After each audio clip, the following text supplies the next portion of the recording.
What is going on, everybody? Welcome to episode 3 of my Real Madrid career mode. And if you haven't noticed, I did get a new microphone.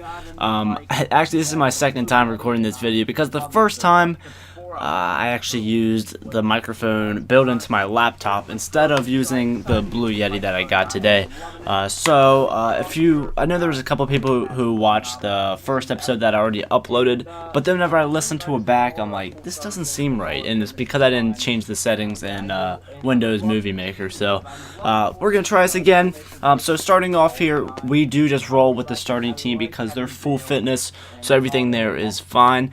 In this episode, we have a good game and then we have a bad game because we need to be winning more games.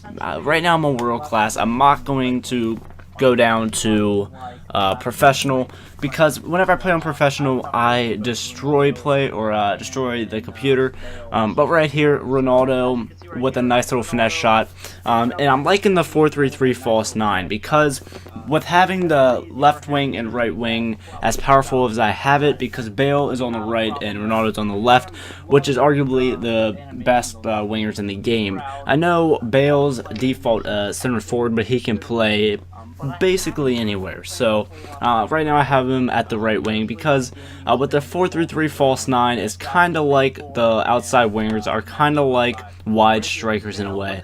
But right there, Bale, nice little shot across the net there. I thought he was going to shoot at the near post, but instead he decided to go across the goal. And there, I do not have a problem with that at all because you know, if it's a goal, it's a goal. So and something else I want to note is Hart has not been playing too great. So maybe at the next transfer window, I might be getting rid of him. I'm not sure, but at this point, I'm feeling pretty good about this game. 3-0 in the 72nd minute. Suarez, I don't know if that's his first game this season or not, but it was a little bit of luck. It was off the clearance by the keeper, but you know, nonetheless, a goal is a goal. It's not like it would have made the game, you know, one way or another. So Marcelo is a player that I did not like in 13, but in this year's FIFA, he's actually pretty good. But Suarez right there with the second goal of the game made it 4-0 in the 80th minute. And yeah, I love that game. You know, everyone loves to win like that. So at the end of this game, I'm like, wow, maybe I should bump the difficulty up a little bit. But that wasn't the case because in the next game you'll see why I should not bump up the difficulty. And I forget what place we're in at this point, but after the next game we do go down to 12th place, which probably gives away the result of the game. But nonetheless, it really doesn't matter because, yeah, I just told you. So at this point, Suarez is going to remain as the starting keeper, and Benzema, but did I say Suarez starting keeper? Okay, Suarez will be the starting center forward, and then Benzema will be the backup. Because I almost countered Arsenal right there for 56 million, but he's young, and you know, he's such a good backup because if Suarez would happen to get injured, I would not have any problem with Benzema playing in his spot. So we come up against another game right here, and I was feeling pretty good after that last game. I'm thinking, yeah, you know, I'm starting to play good. So I go into this game thinking that I could probably decimate this opponent right here, Athletic Bilbao, or however you pronounce that. I'm thinking I'll do pretty good against them, but I do make a couple of changes. I wanted to give Benzema a shot. I want to give Di Maria a shot, see how they play.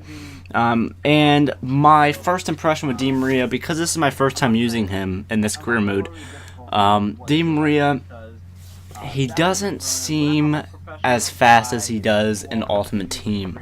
And let me explain that a little bit, because I use him a lot in Ultimate Team. And on previous gen, whenever I used him on 360, his acceleration seemed very high. But on next gen and on career mode, it seems like they kind of toned that down a little bit, and he was the only player I felt that with, because if he would stop and I would run to the ball, it seems like he would always get there faster. But right here is a little bit of poor defending on my part. I'm not going to take anything away from this goal from the opponent. They just slide into the bottom right hand corner right there to make it 1-0 in the 31st minute. So yeah, so Di Maria, at this point, he's going to be the backup, of course, because he's not going to take Bale's spot at this point. Right there, Schweinsteiger is down. He is injured, and which that really sucks because he's one of our biggest signings, so I thought I would get a lot of play time with him. But there we go. I thought that was going to be a goal, but it happened that Benzema was offside. It was a nice little slide tackle by Ronaldo nonetheless. And yeah, unfortunately, it's still only 1-1. I know I didn't show the goal by us. I'm really not sure what happened to that clip because I had it, but I guess I accidentally deleted it. I'm not sure, but that's 2-1 right there, and that is how the game ends.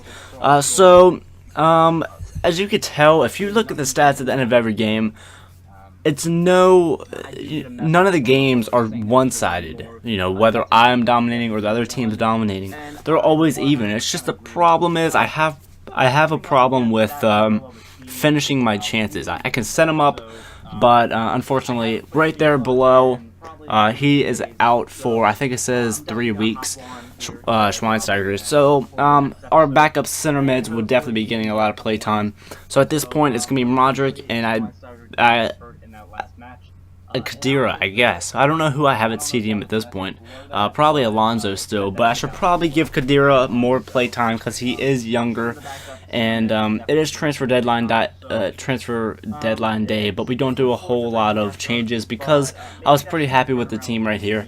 I was thinking about maybe countering for a little bit more, but given that he's in poor form, he probably wouldn't go for a lot more than that. So I just go ahead and reject that. He is 26 years old, and I think Xavi Alonso is 32 or 33, so he is getting up there, but I may have a couple more seasons left with him, so yeah, see it right there, top deal. Schweinsteiger was the biggest transfer, and he is out for 3 weeks, so we'll have to miss a couple games with him, but I mean, on the brighter side of things, it will give our backup center mids some more play time. So yeah, I want to go back to talking about Hart because that was a player that I loved in 13, but this year he has not played well at all. In Ultimate Team and in this career mode, he just hasn't been playing fantastic. I know I haven't shown that many clips of him messing up because most of the goals that I concede aren't really ones that he can prevent. There's header goals and crosses. You can't really do a whole lot about that, but in the clips that I don't show, his handling seems very low. And that guy right there looked very promising, so I would definitely keep an eye out for him. He's from Belgium, so a lot of Belgian players are high in